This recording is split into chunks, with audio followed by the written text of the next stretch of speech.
आज दिल्ली के अंदर जो कुछ भी करवाया जा रहा है, प्राकृतिक आपदा की आड़ में जो साजिश रची जा रही है, बड़ा खूबसूरत एक अख्तर नज़मी साहब का शेर है कि वो दवा देता तो सबकी निगाह में आ जाता, वो दवा देता तो सबकी निगाह में आ जाता, सो ये किया, मैं फिर से पढ़ रहा हूँ, वो जहर देता तो सबकी निगाह में आ जाता, सो ये किया कि वक्त पे दवाएं न दी। बिल्कुल ऐसा ही किया है केंद्र की सरकार ने, भारतीय जनता पार्टी की सरकार ने, जिसका खामियाजा दिल्ली के हजारों लाखों लोग पिछले कई दिनों से भुगत रहे। मन में बड़ी तकलीफ होती है, बहुत पीड़ा होती है कि हर बार जब ये लगता है कि भारतीय जनता पार्टी शायद इससे नीचे न गिरे राजनीति के नाम पर, कि तभी नीचे गिरने का एक नया बेंचमार्क भाजपा सेट कर देती है। हम सब जानते हैं 8 और 9 तारीख में दिल्ली के अंदर जो बारिश हुई वो ऐतिहासिक थी। 6 महीने में जितनी बारिश होनी चाहिए इस सीजन और उसके बियॉन्ड मिला के वो 8 और 9 तारीख में हो गई। लगभग 153-54 mm के आसपास की भारी बरसात में दिल्ली के नालों को, नदी को भरा तो, लेकिन पानी निकल गया। मेरी अपनी विधानसभा में पानी लगा, 15 मिनट के अंदर गायब। इतना बेहतरीन ड्रेनेज सिस्टम दिल्ली की सरकार ने बनाया और इतना शानदार डिसल्टिंग का काम दिल्ली की सरकार के विभागों ने किया, पीडब्ल्यूडी ने किया, फ्लड ने किया, एमसीडी ने किया, कि बरसात के पानी की चिंता ही नहीं हुई 8-9 तारीख। लेकिन जो भारतीय जनता पार्टी के नेता हैं वो गिद्धों से भी गए गुजरे निकले। गिद्ध तो यूं ही बदनाम है। 10, 11, 12, 13, 14, आज 15 तारीख है। इन दिनों में अभी तक दिल्ली के अंदर कोई भारी बरसात नहीं हुई, फिर भी यमुना का जल स्तर लगातार बढ़ता रहा, क्योंकि केंद्र की सरकार ने दिल्ली वालों को दुख तकलीफ में झोंकने का, बाढ़ में झोंकने का फैसला कर लिया। जी हां, मैं बात कर रहा हूं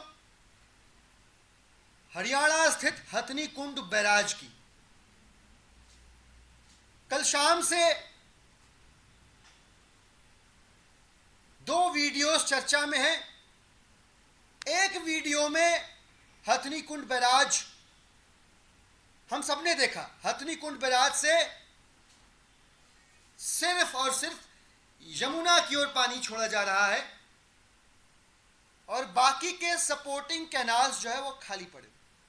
एक तो लगभग सूखा पड़ा हुआ ईस्टर्न कैनाल, ये वो कैनाल है जिससे यूपी में पानी जाता है।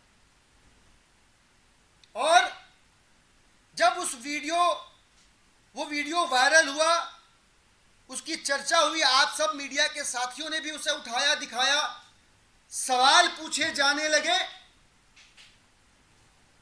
तो भारतीय जनता पार्टी अपने आईटी सेल के जरिए और उनके आईटी सेल के कुछ नुमाइंदे मीडिया में बैठे हुए हैं, उनके जरिए बेसिर पैर के तर्क गढ़ के सबको बरगलाने की कोशिश करने लगी। जितने भी लोग 1977 के बाद से दिल्ली में रह रहे हैं वो सब जानते हैं कि 1978 की बाढ़ जो है वो भयावह थी। हमारी अपनी तिमारपुर विधानसभा में हेलीकॉप्टर से खाने के पैकेट फेंके जाते थे उस समय, ये हालत थी उस समय। और पानी कितना था? 207.49 मीटर। इस बार वो रिकॉर्ड भी टूटा, पानी 208.66 के ऊपर तक गया। फिर भी दिल्ली वालों को वो मंजर सरकार की तत्परता की वजह से, कर्मशीलता की वजह से सरकार के मंत्रियों के, वो भयावह मंजर नहीं देखना पड़ा।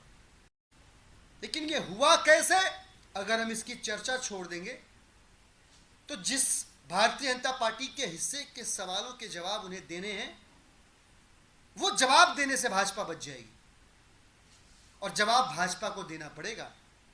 ब्लैबरिंग करने से काम नहीं चलेगा।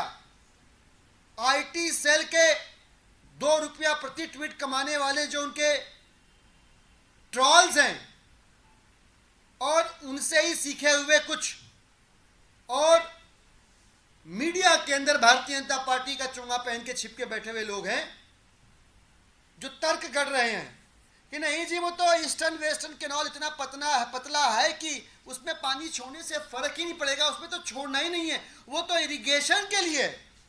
अच्छा जी, बहुत बढ़िया। उसमें अगर पानी छोड़ना ही नहीं था तो कल जब बवाल मचा तो अचानक से सेंट्रल वाटर कमीशन की रातों रात गाइडलाइन चेंज हो गई और आपने कैनाल्स के अंदर पानी छोड़ना क्यों शुरू कर दिया?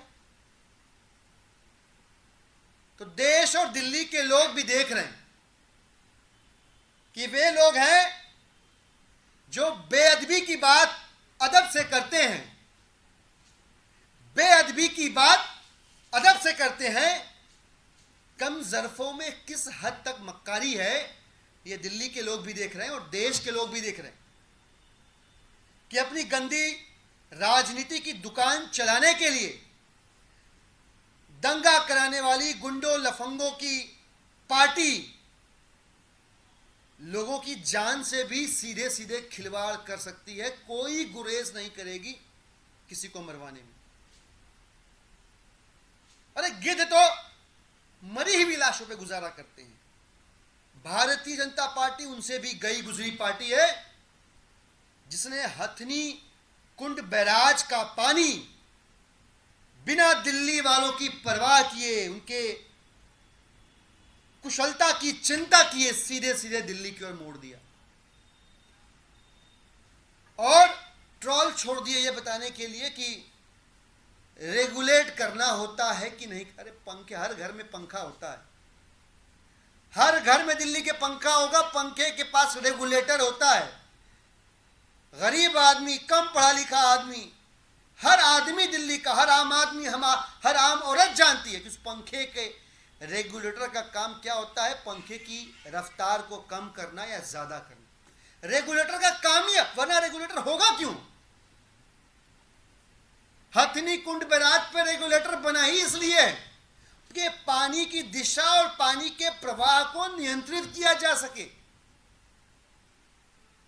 अगर अरविंद केजरीवाल जी के निवेदन पे दिल्ली वालों के वेलबींग की चिंता करते हुए भारतीय जनता पार्टी अगर सियासत से थोड़ा ऊपर उठ गई होती और हथनी कुंड बैराज के रेगुलेटर को रेगुलेट करके धीरे धीरे यमुना में पानी छोड़ने के साथ साथ कैनाल्स में भी पानी छोड़ना स्टार्ट कर दिया होता तो आज राजघाट, आईटीओ, सुप्रीम कोर्ट तक पानी नहीं पहुंचा होता।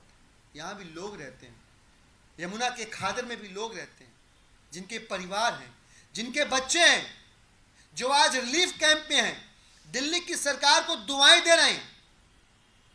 जिस सरकार ने समय पे कार्रवाई करते हुए, जिस सरकार के मंत्रियों ने सक्रियता दिखाते हुए उनको वहां से खादर के क्षेत्र से निकाला, बाढ़ और डूब क्षेत्र से निकाला, राहत शिविरों में पहुंचाया, उनके लिए खाने का, पानी का, दूध का, दवाइयों का इंतजाम किया। वरना आप और आपके अफसर कमर कस के बैठे थे कि उधर भाजपा पानी छुड़वाएगी और इधर जो अधिकारी जिन्हें समय पे मंत्रियों के निर्देश पे काम करना था वो हाथ मुंह बांध के बंद करके बैठ जाएंगे। इस खबर को अभी लाइक करें, शेयर करें, अभी चैनल को सब्सक्राइब करें।